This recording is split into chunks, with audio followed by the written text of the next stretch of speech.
Giulia Cecchettin doveva laurearsi il 16 novembre, la discussione al Dipartimento di Ingegneria, il papiro e la festa, come per tutti i laureandi dell'Università di Padova.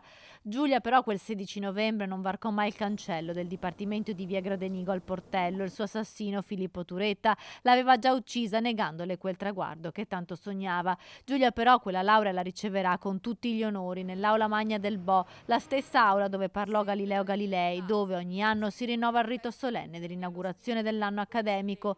Tutto è pronto per la giornata che vuole ricordare Giulia e il suo essere studentessa appassionata e libera. Alla cerimonia di laurea alla memoria saranno presenti la ministra dell'Università Anna Maria Bernini e il presidente del Veneto Luca Zaia. Aprirà la mattinata il discorso della rettrice Daniela Mapelli. Non sono mancate le polemiche con i rappresentanti degli studenti del Ludo amareggiati per non essere stati coinvolti nell'evento. Non è la prima volta che l'Università di Padova conferisce una laurea alla memoria, ci sono stati altri due precedenti e tutti molto recenti. Nel 2016 accadde per Jessica Tellatin di Limena e nel 2022 per Cesare Pinton di Tezzo e sul Brenta, entrambi deceduti prima della tesi. L'elaborato di Giulia Cecchettin era molto buono, avrebbe preso un bel voto, ci disse la sua relatrice, la professoressa Silvia Todros, all'indomani della tragedia.